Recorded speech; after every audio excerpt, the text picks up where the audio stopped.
Ohio State football recruiting has a strange development in the running back room. Let's talk about it.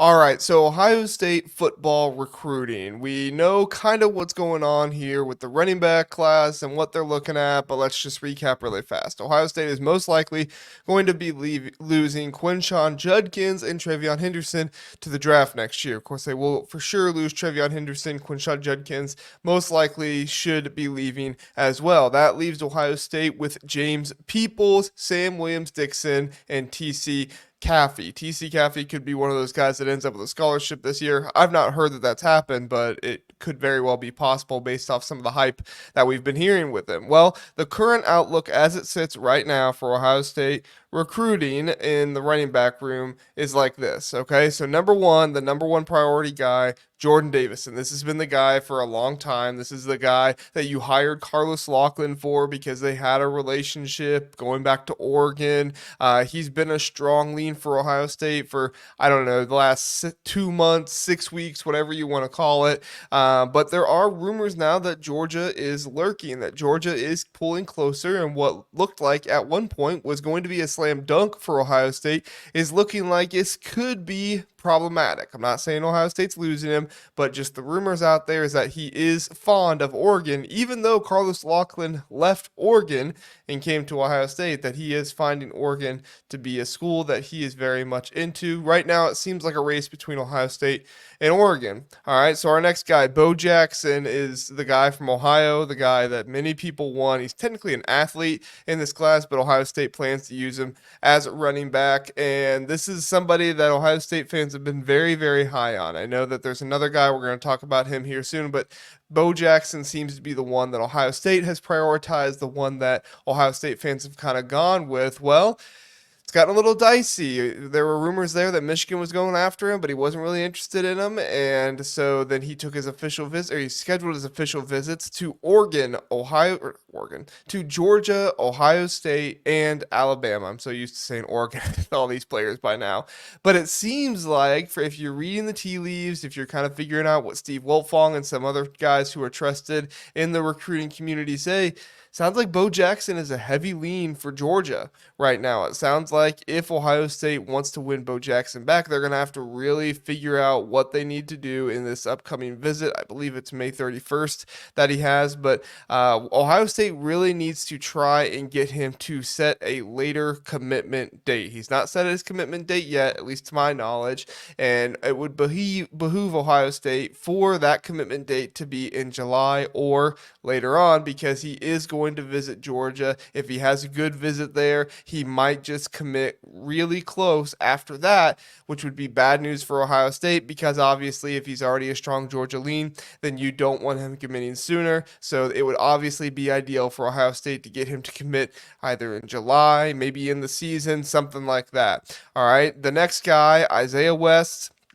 was previously committed to Kentucky. Marquise Davis committed to Kentucky, and Isaiah West said, nope, not for me anymore, and he decided to move on and decommit from Kentucky. Now, Bill Kurlick has put in a crystal ball for him. He seems very confident that Isaiah West will end up at Ohio State, and all reports are indicating, I think from what he's told some people on Twitter, and then also what he has apparently told the Ohio State staff, is that he's totally fine with a 3 running back class, and that's what Ohio State needs this year. Just like we were going through the lineup earlier, there's most likely going to be 2 to 3 running backs staying in after this, and Ohio State desperately needs 3 running backs in this class. If not, they're really going to have to prioritize the portal and bring somebody else in after this season. However, the Ohio State is most likely going to be taking a 3 running back class, and Isaiah West seems to be okay with that. So what are the backup plans, right? These have been the perceived backup plans for some time now. Byron Louis from Florida,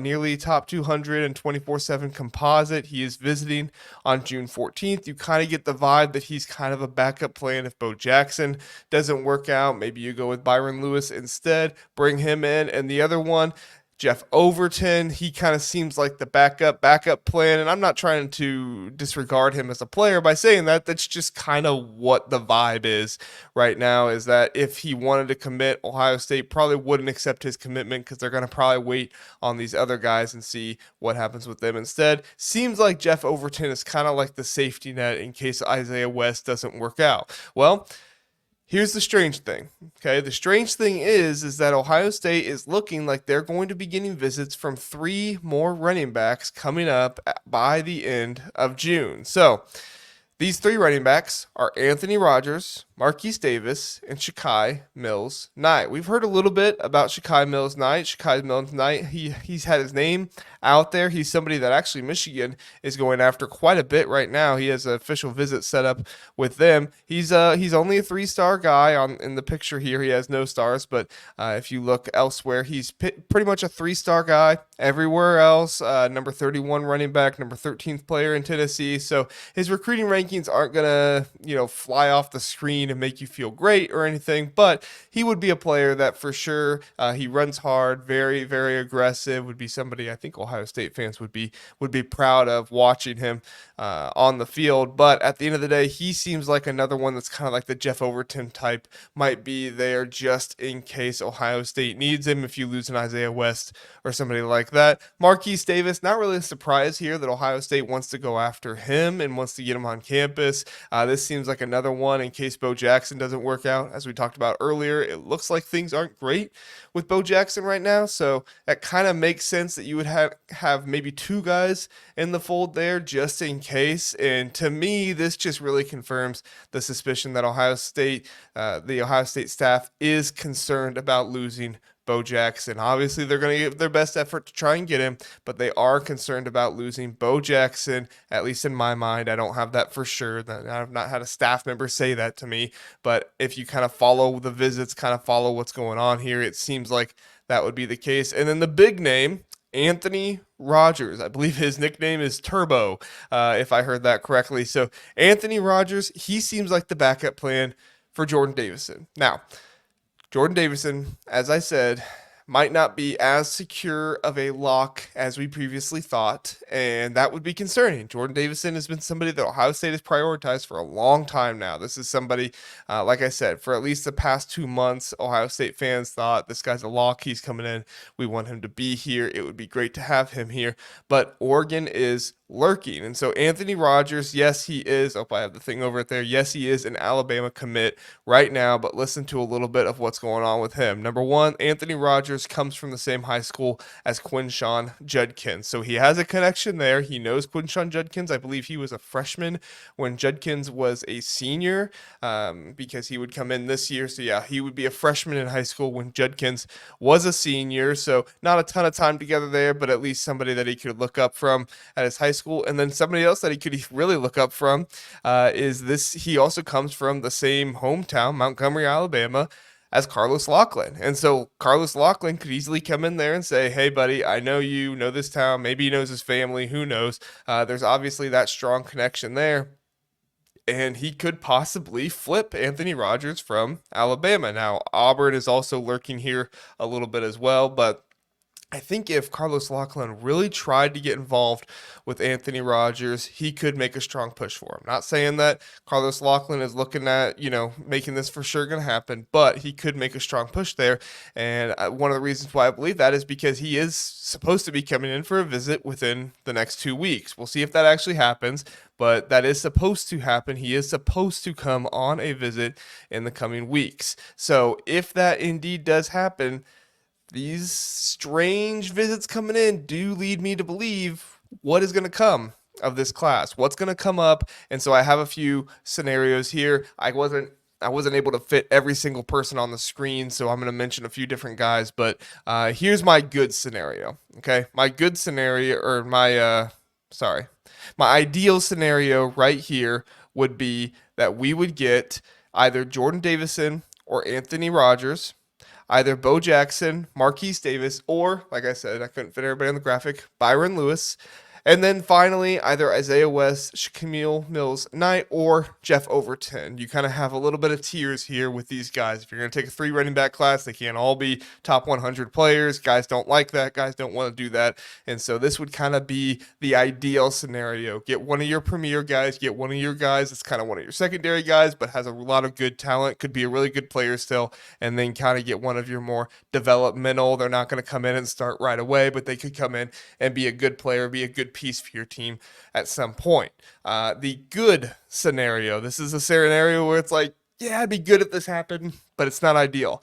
Bo Jackson, Marquise Davis, and either one of Isaiah West, Shekai Mills-Knight, or Jeff Overton. I guess I should put in there Byron Louis as well. Either Bo Jackson, Marquise Davis, Byron Louis. Get 2 of those 3 and get one of Isaiah West, Shekai Mills-Knight, or Jeff Overton. That would be a good scenario. I'm not saying it's ideal. I'm not saying it's great. You don't want to lose out on both of your premier backs, Anthony Rogers and Jordon Davison, but I think this would be one that Ohio State fans would be satisfied with. You're still getting one of these guys from Ohio at the very least. That makes people feel better, especially Ohio State fans who are from Ohio. And then you get one of these more developmental guys that you can bring in and do a good job with. Now, the not so ideal scenario, but it's not necessarily the worst case scenario, either Marquise Davis, Bo Jackson, or Byron Louis come in, and then you get 2 of Isaiah West, Shekai Mills-Knight, or Jeff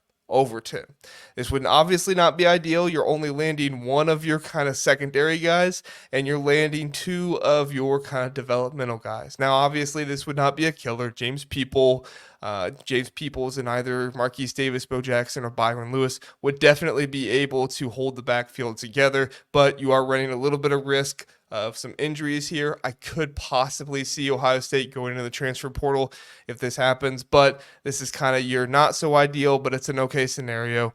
We'll see what happens there. But at the end of the day, this is what we're looking at right now. When you have these 3 extra guys who are added in with visits, you're trying to figure out and piece together this class. You're saying, okay, Jordon Davison might not be as for sure as we once thought, so let's bring Anthony Rogers on campus, see what he's got going on. Bo Jackson might not be somebody that we felt as great about, and maybe Byron Louis is not somebody that we've scouted as well, and so let's take another look at Marquise Davis. Let's take another look and see if we can get him interested again. He's supposed to come back on campus. And then, like I said, Shekai Mills-Knight, just in case. Isaiah West seems like a lock, but maybe something happens and Carlos Locklyn wants to go with Shekai Mills-Knight just because of his aggression or his attitude or culture fit, whatever it might be. Let me know what you think. I mean, am I going crazy here? Like, is this just what normal running back coaches do? And we had Tony Alford for so long, who was just content with losing a recruit and not being able to find somebody else, I guess. I don't know. You guys let me know what you're thinking in the comment section. What's your ideal class? If you had an ideal class, what would you put in there? Does it include Davison? Does it include Rogers? Does it include Jackson? What would be your ideal class? I would love to hear from you and what you're thinking. Thanks everybody for watching. Have a good one.